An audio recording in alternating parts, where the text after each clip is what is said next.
dice, Cristo juzgará a las naciones.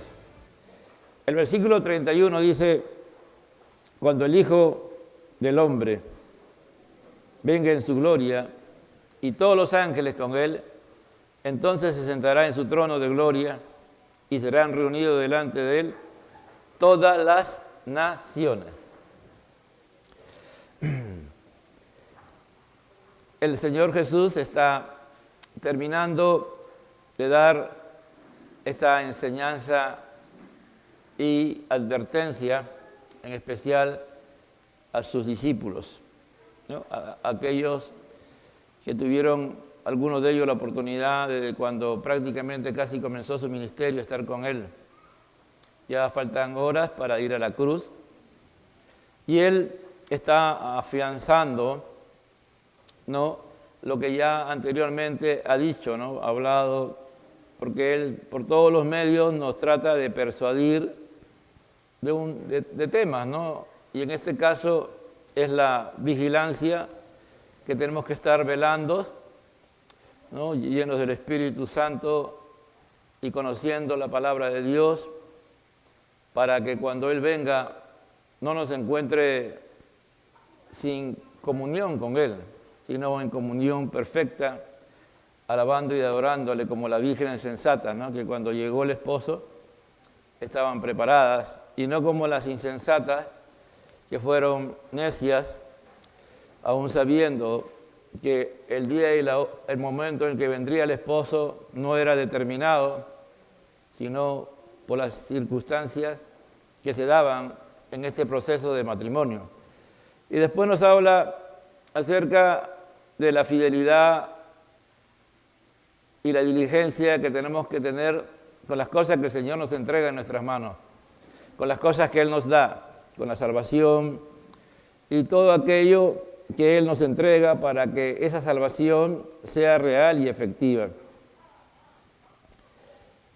Hace años se cantaba acá en este lugar, decía, el brillo de este mundo se acaba ante ti, ¿no? La gloria de esta tierra nada es.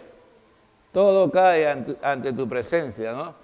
Pero a veces en este tiempo de crisis causada por el hombre, por causa del pecado, no solamente individual, sino ya a nivel mundial, vemos que dice el Señor en una parte de sus palabras que antes del quebrantamiento viene la soberbia, ¿no? Viene la altivez.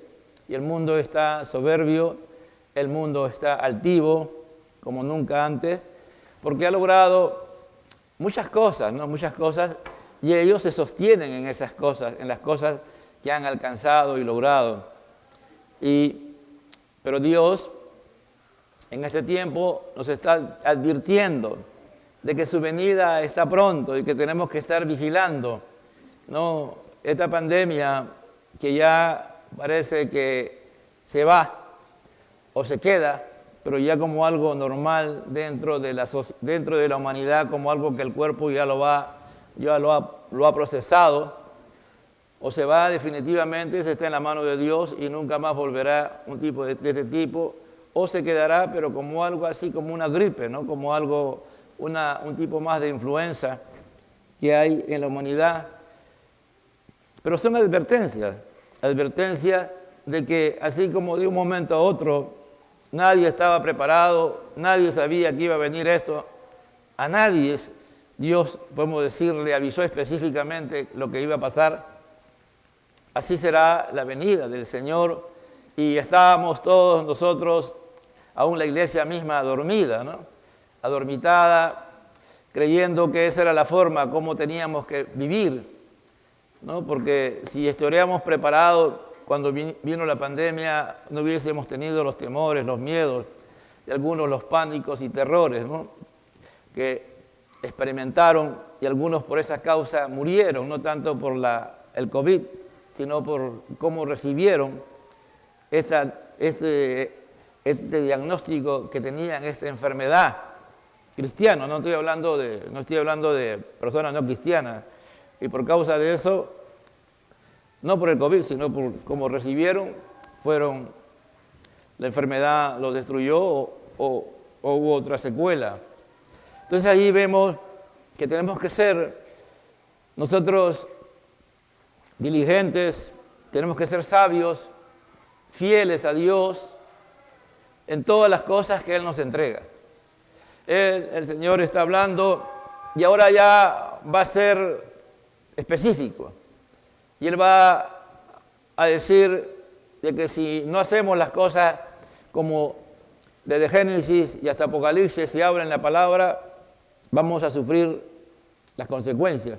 Pero Él es tan bueno, Él es tan misericordioso, Él es tan santo, que nos va a dejar esa enseñanza de que Él va a venir a juzgar a las naciones, pero ya no como el Hijo del Hombre, sino como el Rey, ¿no? Porque cuando Él estuvo en la tierra, Él era prácticamente un desconocido para muchos, porque Él vino como uno más, ¿no? Jesús nunca trató de llamar la atención por sí mismo, de que Él era alguien importante y que había que, ¿no? y que había que hacer algo para acercarse a Él. No, por el contrario, Él trató de ser lo más humilde posible.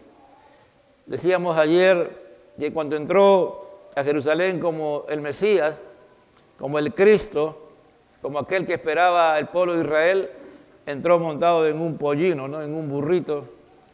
Allí, y el Espíritu de Dios movió a un grupo de muchachos y gente a que lo alabaran y lo reconocieran, que Él era el Rey, que Él era el Rey y que Él era el Mesías.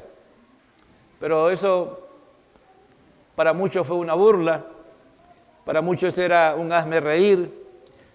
Él era el Hijo del Hombre, por eso dice, ¿no? Cuando el Hijo del Hombre venga, cuando el Hijo del Hombre, él se refiere a sí mismo como el Hijo del Hombre. Él no se hizo llamar Rey, Él no se hizo llamar Hijo de Dios, porque eso iba a causar problemas. Si así nomás lo odiaban, si así nomás lo querían matar, ya estaban determinados a matarlo. Imagina si Él se hubiese hecho llamar Hijo de Dios. Si así ya los fariseos y todo el Sanedrín estaban detrás de Él, lo hubiesen llevado más antes a la cruz. Por eso que Él fue sabio. Y una de las cosas que nosotros debemos de tratar por todos los medios, que Dios nos ayude, por eso que el Señor dice, aprendan de mí, y yo soy manso y humilde de corazón, y hallaréis descanso para vuestras almas. No ser, como se dice en nuestro argot, ¿no? Peruano, no ser figuretes, hermano. No ser figuretes, de verdad. Jesús nunca fue figurete. En ningún instante de su vida, tú lo vas a querer Él figurar. Por el contrario, Él hacía un milagro y desaparecía. No desaparecía físicamente, sino que Él se metía dentro de los demás para que trataban de no confundir, de estar detrás de Él. Aún decía, no digan que yo he hecho esto. Y le rogaba a ellos, no digan, no proclamen. Eso es importante. Pero Él era el Hijo del Hombre. No vino como rey. No se hizo llamar rey. Porque si se hacía llamar rey, el Imperio Romano automáticamente ya lo desaparecía, ¿no? Lo iba realmente a hacer de que Él ya no existiera. Y tampoco Él no quería, Él no vino con títulos. Él vino como el Hijo del Hombre, nada más como un ser humano, semejante a los hombres. Entonces eso es importante, que lo primero que Él va a hacer cuando Él venga, va a ser un juicio. Va a ser un juicio. Y tiene toda la potestad para hacerlo. En Juan 5, 22, él mismo dice que el Padre le ha dado la potestad para juzgar. El Padre, Dios, nuestro Dios Todopoderoso, dice, porque el Padre a nadie juzga, sino que todo el juicio dio al Hijo, para que todos le honren al Hijo como honran al Padre. El que no honra al Hijo, no honra al Padre que le envió. Es decir, Él tenía la potestad de juzgar, ¿no? Y muchas veces pudo discernir, hacer un juicio y decir las cosas, pero ya juzgar como juicio lo va a hacer cuando Él venga en su segunda venida, dice, ¿no? Pero es importante entender y comprender que Él ya no viene en su segunda venida como un cordero. Él viene como rey. En el versículo 34, en el capítulo que estamos, 25-34, dice, entonces el rey, Él ya se presenta como rey, le está diciendo, yo soy el rey. ¿A quién? A sus discípulos. Ya no está hablando las cosas escondidas, le está diciendo, cuando yo venga, yo voy a venir como rey de reyes y señor de señores. ¿No? Entonces, cuando el Hijo del Hombre venga en su gloria, porque ya cuando los discípulos que estaban ahí, precisamente en ese mismo lugar, cuando Él ascendió, vieron de que Él se iba, ¿no? Y se quedaron mirando. Pero algo todavía faltaba para culminar esto. Él tenía que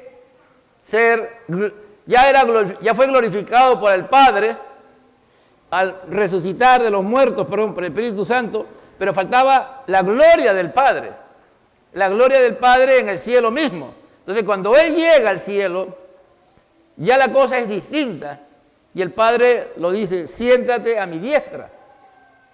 Aunque Él era su lugar, pero ya no viene como se fue. Él viene como el Hijo del Hombre que ha ido a la cruz y que ha muerto por nosotros los pecadores. Por eso que cuando en el capítulo 5 de Apocalipsis encontramos que Juan está viendo el rollo que tiene en la mano el Dios Padre y que habla de las profecías de Apocalipsis en sí mismo, y que él comienza a ver y no hay nadie quien pueda abrir, él se pone a llorar. Acá adelante hay espacio, hermano, porque la están cerrando. Por favor, ayuda.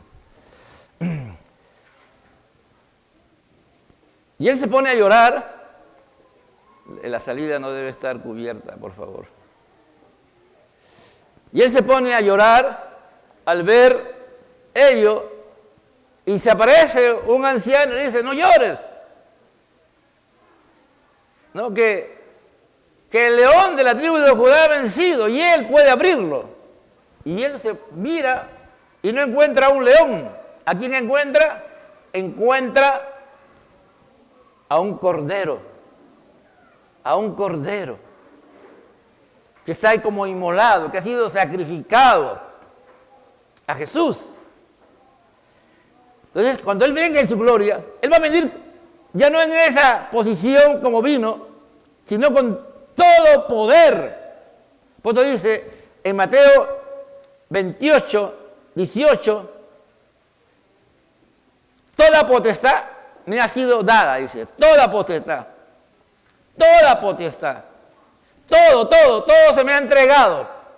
Él lo tenía por sí mismo, pero ahora Él lo ha logrado al poder cumplir con morir en la cruz del Calvario, ser resucitado por el Dios Padre, por medio del Espíritu Santo, y ser glorificado en la tierra al tener un cuerpo glorificado, pero arriba, cuando llega al cielo, Él es glorificado. Los ángeles, todo, eso es una gloriosa y grandiosa fiesta, poderosa, que cuando Él llega arriba al cielo, amado hermano. Pero ahora viene, y va a venir. Dice, por eso dice, cuando el Hijo del Hombre venga en su gloria. ¿Cuántos creen que Jesús viene, amado hermano?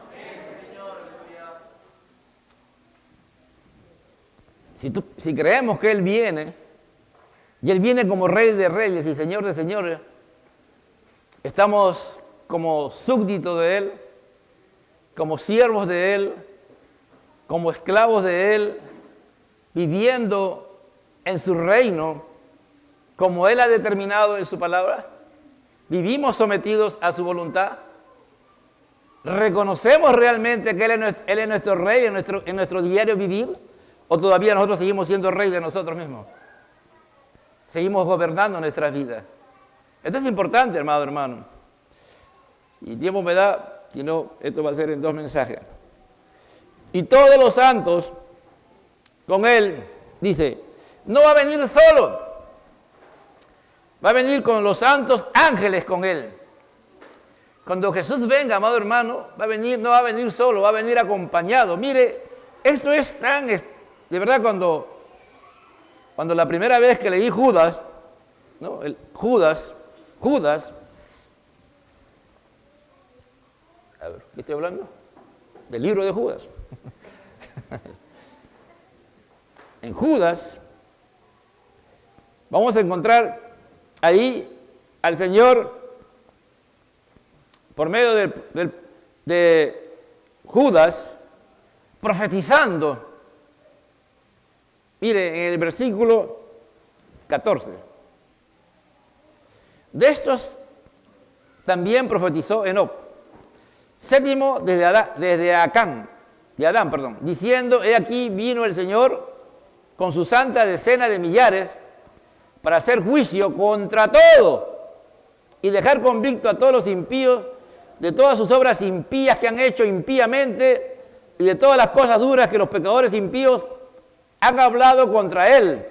Estos son murmuradores, querellosos, que andan según su propio deseo, cuya boca habla cosas infladas, adulando a las personas para sacar provecho. Mire, Enoc, que era el sétimo después de Adán, Enoc, aquel que caminó con Dios, y un día Dios le dijo, vámonos Enoc, y se lo llevó sin que él muera, porque Enoc llegó a tener una comunión tan especial, tan íntima, tan profunda, era un adorador de Dios. Dios le vio la visión de la segunda venida de Cristo, amado hermano. Es increíble cómo Dios pudo haber visualizado que un día vendría el Mesías, vendría el Cristo, vendría el Rey, el Hijo de Dios. Y seguro, no sabemos, porque ahí hay alguna relación entre Dios y ellos, de que Dios le mostró las cosas. No pudo ver el deterioro de la humanidad, cómo se iba deteriorando, cómo se iba corrompiendo por causa del pecado. Y él profetiza que el Rey, Jesucristo, no va a venir solo, va a venir con millares de ángeles. ¡Aleluya! Esto de la segunda venida de Cristo, amado hermano, no es algo nuevo. Es algo que está desde el mismo Génesis, desde el comienzo. Porque Dios sabía que el hombre se iba a corromper por causa del pecado. Que el pecado lo iba a seducir, que el pecado lo iba a destruir, que el pecado lo iba a arruinar. Y que no había forma de vencer al pecado, que el hombre no tendría la capacidad para vencer al pecado, sino solamente a través del poder de Dios. Y para que el poder de Dios estuviera en los hombres, era necesario que el Hijo del Hombre se hiciera semejante a los hombres y viniera en forma de hombre y le pudiera mostrar a la humanidad que sí se puede vencer al pecado, que sí, que Dios ha dado todo lo necesario para que el hombre pueda vencer al pecado, pero solamente se halla a través de Jesucristo, a través del Hijo del Hombre, que era necesario que Él fuera a morir por nosotros los pecadores y su vida fuera cambiada y transformada por todos nosotros. Es decir, por medio de su Espíritu y su palabra, pudiéramos nosotros buscar la semejanza a Cristo. Por eso que Dios va a determinar un juicio, porque Él nos ha dado todo absolutamente a todos los seres humanos, la oportunidad de ser salvos, de ser salvados, de ser convertidos, de ser transformados por Él, para tener comunión con Él, para tener una dependencia de Él y todo lo necesario. Por eso hablamos de los medios de la gracia. Por eso nos hablamos de la importancia en estos días que estamos estudiando como iglesia de ir conociendo teóricamente, primeramente a Dios, teóricamente, racionalmente a Dios por medio de las enseñanzas que se dan de los atributos de Dios, y en la medida que tú y yo vamos eso por medio del Espíritu Santo, meditando en ella, como predicábamos el día sábado, de la importancia de meditar la palabra de Dios de día y de noche, porque si nosotros hemos sido transformados por Dios, hemos sido cambiados, nuestra nueva naturaleza, nuestro nuevo ser convertido y transformado por Dios, nos demanda y manda que podamos alimentarnos y meditar en la palabra de Dios. Por eso que no es una opción el de conocer la palabra al cristiano, es una necesidad. Más adelante va a decir el Señor, ¿no? Cuando tuve hambre, me diste de comer. Lo primero que va a hablar es del hambre. Pero si yo hablo del hambre material, claro, el hombre tiene necesidades básicas. Y ahí habla de 4 necesidades básicas, ¿no? El hambre, la sed, el lugar donde uno vive, el vestido. Y la necesidad de que cuando uno está ya enfermo, o por causa de Cristo, o por alguna otra causa está preso, estemos. Pero las 4 necesidades básicas son las primeras. Pero si eso nosotros lo llevamos realmente a donde el Señor quiere llevarla, que es el hambre de Dios, tener hambre y sed de Dios, que es lo más importante. Si en mi vida y en tu vida no tenemos hambre y sed de Dios, muy probablemente, amado hermano, necesitamos que el Espíritu Santo, si es que somos salvos, nos escudriñe y nos arrepintamos de los pecados en que estamos viviendo y que nos ha quitado el hambre y la sed de Dios. Y nos ha quitado la dependencia de Dios, que ya no necesitamos depender de Dios, que somos como esta generación que vive como que si Dios no existiera y que no necesitan absolutamente nada de Dios. Pero cuanto más nosotros conocemos el Evangelio, que cuanto más conocemos a nuestro Señor, sabemos que necesitamos más y más de Él. Por eso esa canción, ¿no?, que cantamos, yo quiero más y más de Cristo. Yo quiero más de su poder. No, a veces hay canciones que han sido inspiradas por Dios, por medio de ese Espíritu, a un hermano, a una hermana, y se quedan en la iglesia. Y la iglesia lo canta cuando está avivada, cuando la iglesia entiende, pero cuando la iglesia deja de estar avivada, cantamos muchas canciones y a veces estamos como flotando en el aire, pero no pasa nada. No llega a nuestro ser, no llega porque no hay hambre de Dios. No, dice, cuando venga con todos sus ángeles, con Él.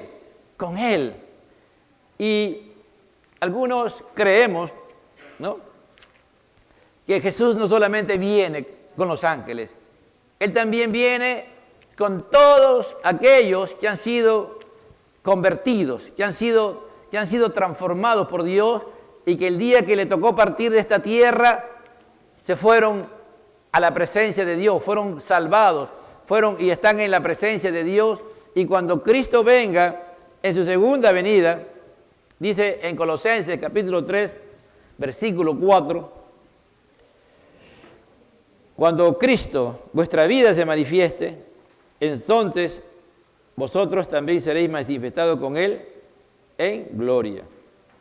Mejor voy a leer del versículo 1, Colosenses 3, 1, para entenderlo, porque estoy leyendo un texto y de repente no está para muchos fuera de contexto, pero vamos a leerlo dentro del contexto. Si pues, habéis resucitado con Cristo, buscad las cosas de arriba donde está Cristo sentado a la diestra de Dios. Poned la mira en las cosas de arriba y no en las de la tierra, porque habéis muerto y vuestra vida está escondida con Cristo en Dios. Y cuando Cristo, vuestra vida, se manifieste, entonces vosotros también seréis manifestados con Él en gloria.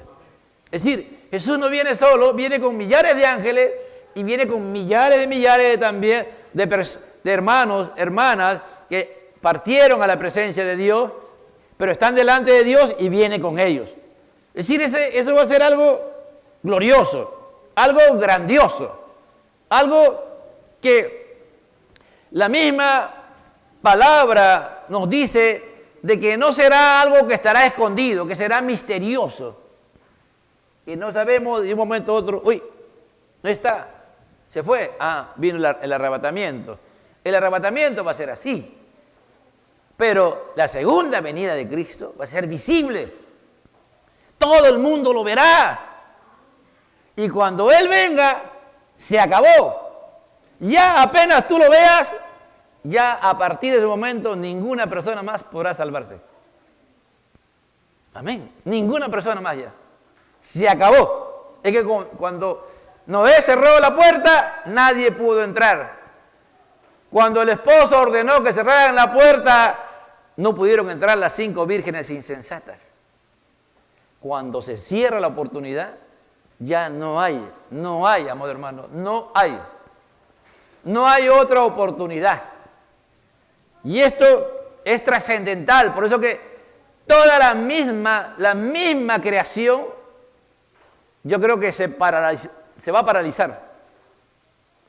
Así que cuando Adán pecó, no solamente afectó a su vida, afectó a toda la humanidad.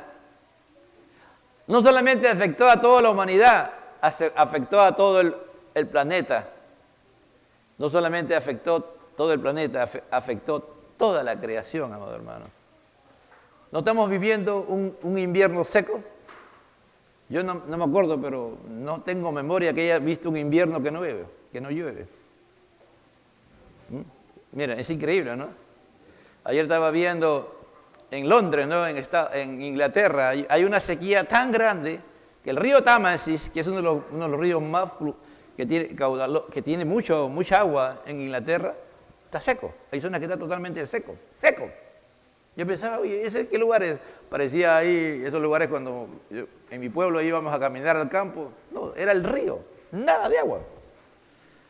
Y en otros lugares el agua, hay tanta lluvia, pero tanta lluvia, que en cuestión de 1 hora, ríos pasan por las ciudades, producidos, ¿no? Todo eso fue por causa del pecado de Adán y Eva. Por eso que la venida de Jesús va a ser gloriosa, va a ser grandiosa. ¿Para quiénes? Para los hijos de Dios que vienen con Él y para aquellos que en la gran tribulación se han guardado y no han sido marcados y están vivos. Aún han pasado hambre, han pasado sed, no han tenido dónde vivir, ¿me entiende? No han tenido un lugar, una residencia, no han tenido con qué vestirse. Algunos han estado muy enfermos y otros han estado presos, porque si lo miramos hacia adelante son 6 condiciones que Jesús va. Pero todos ellos, cuando venga Cristo, se acabó el sufrimiento, se acabó el dolor para ellos. Porque ya hemos dicho reiteradas veces que en la gran tribulación muchos se salvarán, pero ya cuidando con temor y temblor y arriesgando su vida, ¿no? Ese es algo inaudito porque Jesús no viene solo, pues, ¿me entiende? Pareciera que no, pero Él viene acompañado. Entonces se sentará en su trono, entonces se sentará en su trono de gloria. ¿Dónde será este juicio? Acá, a veces cuando uno estudia un poquito, ahí encontramos algunas como aparentes contradicciones en la palabra, ¿no? Pero esto es definitivamente el juicio, hermano. No hay otra. Yo he tratado de buscar, vamos a Apocalipsis 20 y vamos a encontrar otra figura, ¿no? Pero al final, ¿qué es lo que está pasando? Es el mismo tema, el juicio. ¿Qué va a hacer el Señor? El juicio. Según Zacarías 14:4, cuando Cristo venga, ya va a venir, ¿cómo qué va a venir? Como Dios, ¿no es cierto? En su divinidad, en su deidad, no va a estar limitado, por lo tanto, la misma creación va a someterse a Él, ¿no? En Zacarías 14:4 dice: se afirmarán sus pies en aquel día sobre el monte de los olivos, que está enfrente de Jerusalén, al oriente, y el monte de los olivos se partirá por medio hacia el oriente, hacia el occidente, es decir, hacia el este y el oeste, haciendo un valle muy grande. y la mitad del monte se apartará hacia el norte y la otra mitad hacia el sur. ¿Qué significa? Que el monte del Olivo va a ser dividido, va a ser partido en dos. Se va a partir así, literalmente en dos. Y de un momento a otro se separará. Se separará así. Una distancia bastante grande, millas, varios millas. Y ahí se establecerá un valle. Y ahí Jesús va a estar. ¿Entiendes? El monte de los olivos, eso es lo que dice Zacarías. La tierra, antes que él llegue, ¡fua!, se va a partir en dos el monte de los olivos. Y de un momento a otro, al norte y al sur, y al oeste y al este, aparecerá descubierto, y ahí el Señor se sentará en su trono de gloria. ¡Aleluya! Eso es glorioso, amado hermano. Eso es algo. Y ahí Él va a comenzar a juzgar. Él va a comenzar con lo primero que tiene que hacer, lo primero de lo primero. Juzgar. Porque a Él se le ha dado, ya hemos leído en Juan 5:22, el Padre le ha dado la potestad de que Él pueda juzgar. Porque hay mucha gente que lo ha deshonrado, que lo ha vituperiado, que lo ha insultado, que lo crucificaron y hasta el día de hoy. Y a toda esa gente, Él tiene que juzgar, ¿no? Entonces, dice, y serán reunidas delante de Él todas las naciones. Todo. Yo no sé cómo será eso, hermano. No he encontrado un texto que nos diga cómo será eso. Pero delante de Él, por eso digo que ese valle será gigantesco. De un momento a otro se abrirá y ahí aparecerán todas las naciones que en ese momento existan en la tierra. Todas. De todo lugar, de toda lengua, de toda raza, de toda cultura, aparecerán delante del Señor. No sé hasta dónde habrá en ese momento el hombre se habrá desarrollado, llegado, que de un momento a otro aparezcan ahí en ese lugar millares, millones de personas para ser juzgadas. Y apartará los unos de los otros, como aparta el pastor las ovejas de los cabritos. Mire, y apartará. ¿Quién está haciendo esa labor? El Señor. ¿No? Mire, su sola presencia del Rey de Reyes y Señor de Señores, produce que la gente se acerque a Él o se aleje de Él. ¿Me entiende? Porque no creo que Él va a ir, a ver, tú. No. Algo de Él hará que los que están en pecado, que son rebeldes como los cabritos, se separen por un lado y los que son como ovejas mansas a otro lado. Porque el cabrito tiene ese gran problema, ¿no? No hay cabrito manso, ni cuando duerme, creo. Tú, aquellos que conocen los cabritos hacen cosas inauditas, hermano. Cuando uno va a la sierra, encuentra ahí en lugares escarpados, en lugares difíciles, ahí están los cabritos, ¿no? Moviéndose por ahí. No sé cómo hace el pastor para después reunirlas, ¿no? Debe ser un pastor bien paciente, ¿no? Bien paciente ese pastor. Así es nuestro Señor, hermano. A veces paramos en lugares que jamás debíamos estar metidos y nos hemos metido a unos lugares que nadie puede llegar, pero es por el buen pastor que es Jesucristo llega para volvernos a rescatar, para que nos comportemos como ovejas y no como cabritos. Pero algunos siguen siendo cabritos. En cambio, la oveja es dócil, ¿no? La oveja es dócil, ¿no? El pastor ya la conoce y escucha su voz y las ovejas van detrás de su pastor. En cambio, los cabritos hacen lo contrario. Cuando escuchan la voz del pastor, hacen lo contrario a lo que el pastor le dice. Porque ese es su deleite, ¿no? Ser rebeldes. Creer, bueno, y aquí está hablando a toda la humanidad. Y también habla, dentro de esa humanidad está la iglesia. Dentro de esa humanidad está la iglesia. ¿Somos como ovejas o somos como cabritos? Hay que estar detrás de ti para que hagas las cosas correctamente o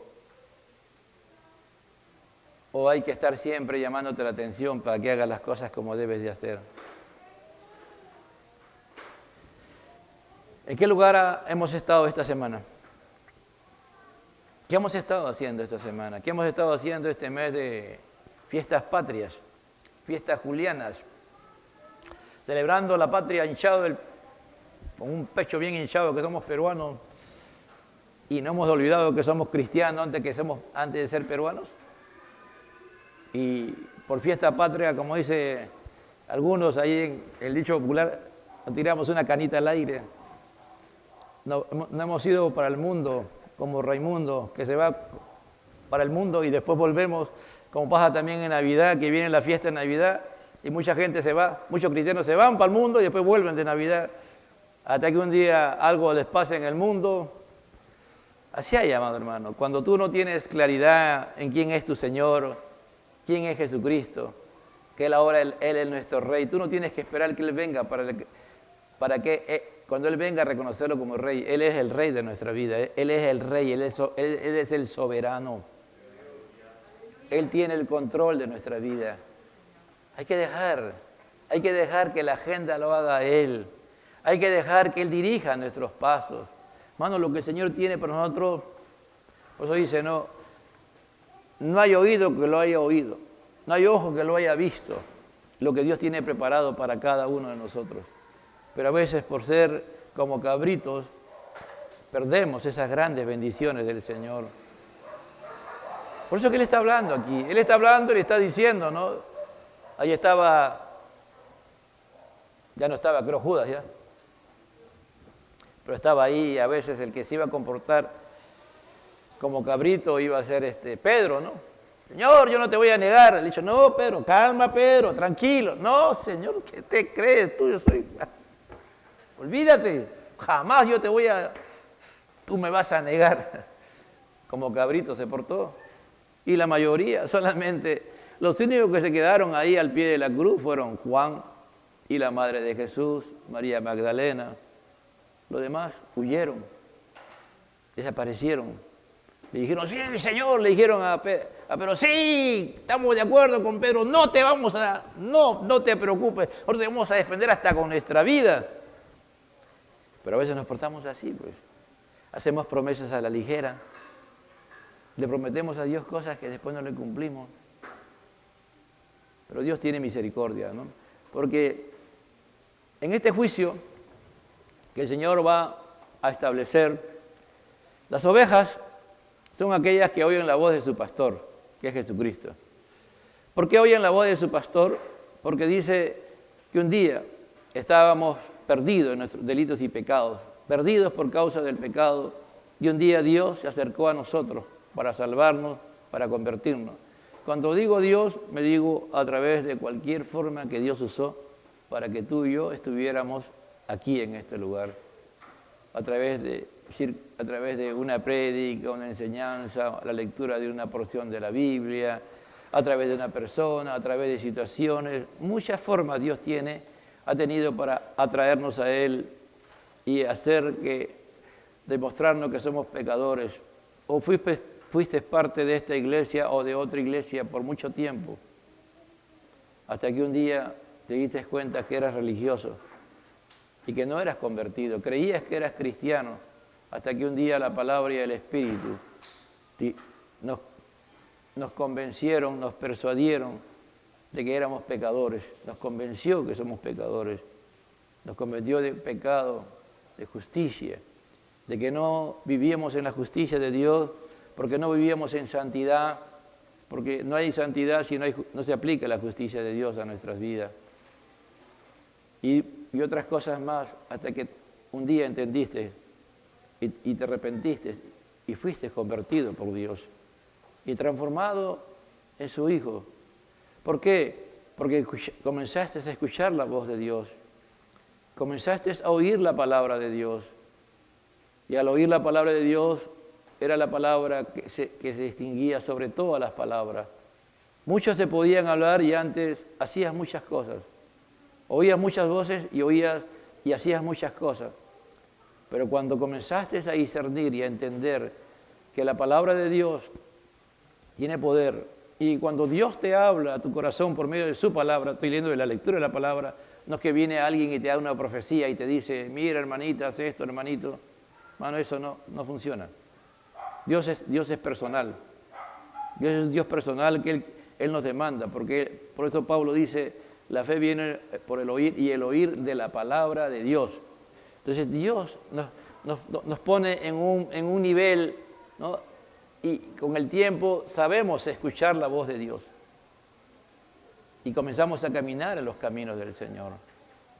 Pero en cambio hay personas que Dios hace cosas increíbles, cosas inauditas, milagros, prodigios, señales, como digo, ¿no?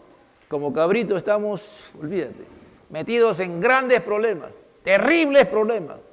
Porque como cabritos que somos, hacemos cosas indebidas, cosas pecaminosas. Y de ahí viene Dios y nos rescata. Y nos saca de esa condición y nos damos cuenta de que Él ha hecho la obra. Pero después nos volvemos otra vez a nuestra misma condición caída, a nuestra misma condición pecaminosa, para seguir siendo cabritos. Porque no queremos aceptar que Dios nos está hablando, queremos ser nosotros nuestros reyes, queremos nosotros gobernarnos, queremos nosotros dirigirnos, y aún tomamos la palabra de Dios y usamos la palabra de Dios para justificarnos. Te vuelves hasta teólogo. A ti te hablan y tú siempre tienes una respuesta bíblica, pero siempre estás haciendo las cosas contrarias a la voluntad de Dios y fracasas en las cosas que haces. Jesús nos ama. Él nos ama. Y aquí está narrando y diciéndoles a sus discípulos, ¿no? Y cuando venga el Hijo del Hombre, Él va a venir, va a reunir delante de Él todas las naciones y va a apartar ovejas acá, a la derecha, cabritos a la izquierda, ¿no? Y pondrán a las ovejas a su derecha y los cabritos a su izquierda.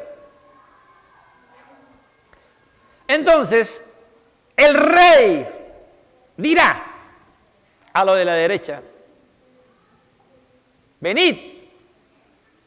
Mira cómo le dice, benditos de mi Padre.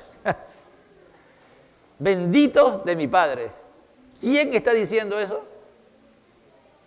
Jesús, buen siervo fiel.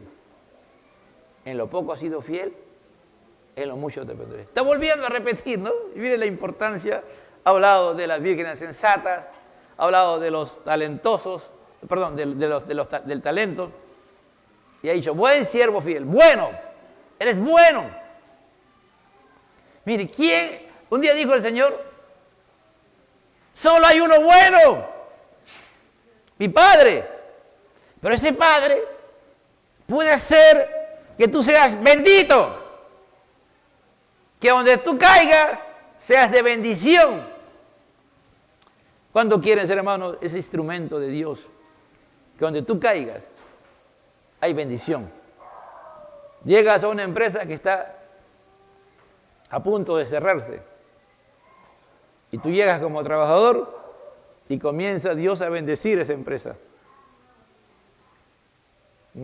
Llegas a un lugar donde hay pura enfermedad, a una familia. Llegas, la visitas, la comienzas a ministrar. Eres usado por Dios y la enfermedad se va. Porque tú eres bendito de nuestro Padre Celestial. Él ha hecho su obra. Tú te has sometido a su voluntad y estás en su voluntad. Y le dices a Jesús, Rey mío y Dios mío. Dice, Rey mío y Dios mío, ¿qué cosa quieres que haga hoy día? ¿Cómo quieres que lo haga? ¿De qué manera quieres que lo haga? Pues le dice, bendito de mi Padre, porque mi Padre te ha bendecido. Aleluya, bendito de mi Padre. Heredad el reino preparado para vosotros de la fundación del mundo. Qué glorioso, ¿no? Que Dios te diga, aquí tienes tu herencia. Tu herencia es el reino de los cielos. Aleluya. Ese es tuyo, bendito de mi Padre.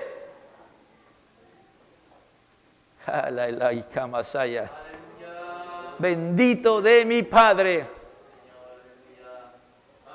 Heredad, toma como posesión tuya mi reino. ¿Saben una cosa? Esta es pura gracia. Ahora en la ley peruana ya no era como antes, ¿no? Antes los padres no podían desheredar a los hijos, ¿no? Ahora ya como ha habido tanta maldad de los hijos hacia los padres, porque hay padres pues, que en vida le entregaban a los hijos su heredad y después los hijos agarraban y votaban al padre porque ellos eran dueños, ¿no? Hubo tantos casos que al final la ley cambió. ¿No? Ahora los padres pueden desheredar a los hijos. Los padres quieren no dejar nada, no dejan nada, hermano, y nadie le puede cuestionar.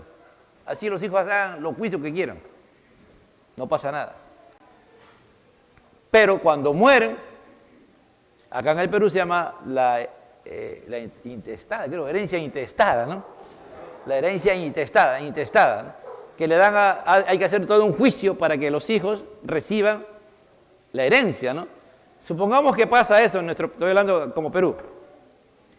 Murieron los padres, todos los hijos, hermano, tienen el mismo derecho. Así ese hijo se haya ido a la China y nunca le mandó ni un sol a su padre, de acuerdo a la ley, él es parte de la herencia. Le tiene que dar la herencia que le corresponde. Y la ley lo determina de esa manera. Y sabes una cosa, Dios no te da las cosas por las obras que tú haces, por lo que tú hayas hecho en el reino de Dios. Dios te da la obra, o te da la herencia, perdón, por pura gracia. Por pura gracia. ¿Por qué? Porque tú eres su hijo. Porque tú eres su hija. Amén. Solamente tú perseveras. Pues se dice, mas el que persevera hasta el fin, este será salvo. Y el salvo no solamente obtiene la salvación, sino también la herencia del reino de los cielos. Vas a poder disfrutar, vas a poder estar en la misma presencia de Dios por la eternidad. Por la eternidad.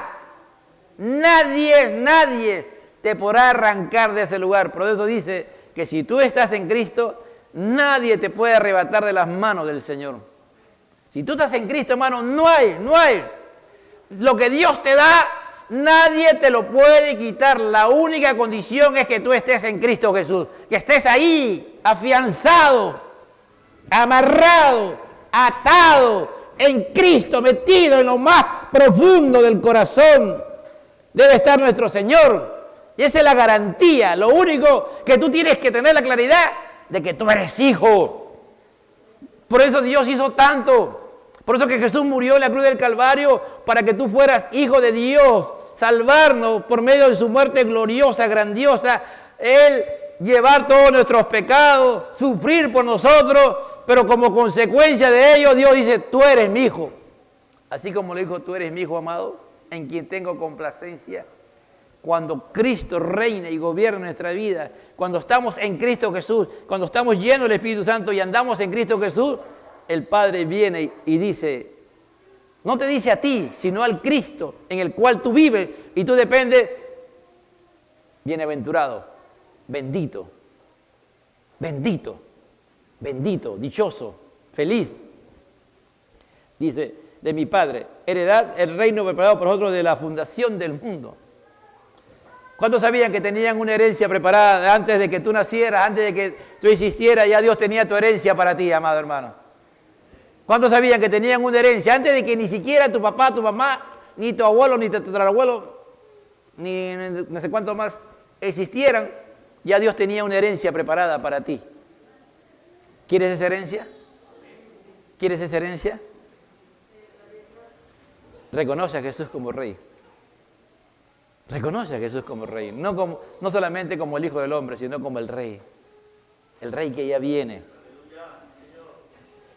Dice, entonces él, 35, porque tuve hambre y me diste de comer. Tuve sed y me diste de beber. Fui forastero y me recogiste. Estuve desnudo y me cubriste. Enfermo y me vististe. En la cárcel y viniste a mí. Entonces los justos le responderán diciendo, Señor, ¿cuándo te vimos hambriento? Quiero terminar ahí. La respuesta de los que el Señor se dirige a ellos, de los que están a la derecha de Él, que son sus ovejas, es de admiración, es de sorpresa. No es que ellos ya lo daban por hecho, que ellos iban a recibir eso. ¿Qué significa eso, hermano? ¿Qué significa? Por eso he dicho hace un momento que los cristianos no tienen que ser figuretes. Si tú tienes ese problema de ser figurete, selfiándote a cada rato con las cosas que haces, vas a evangelizar y toma fotos. Haces esto y haces. Todo el mundo se entera. Todo el mundo sabe lo que estás haciendo. Mira, hace años hubo un tremendo, y está vivo, ¿no? Nuestro hermano Jimmy Swaggart, el pastor Jimmy Swaggart. Bueno, Dios lo usaba en una forma increíble, de verdad. Fue un instrumento de Dios para llevar a los pies de Cristo a millones de personas, creo yo. Porque los domingos en la mañana, en el Perú, mucha gente comenzó a escuchar el Evangelio, hermano, a través del mensaje de Jimmy Swaggart. Pero cuando ya él comenzó a tener una Biblia, decía, la Biblia, Jimmy Swaggart, ¿no? Decía, su nombre era más grande que la Santa Biblia. ¿Me entiende? El otro día estaba leyendo la biografía de Martin Lloyd-Jones, que algunos han estudiado, a lo que se usa algunos temas basados en los estudios de él. Él nunca quiso dar una entrevista, hermano. No quería dar entrevistas. Al final lo convencieron porque un discípulo y una sola vez figuró como en esa entrevista.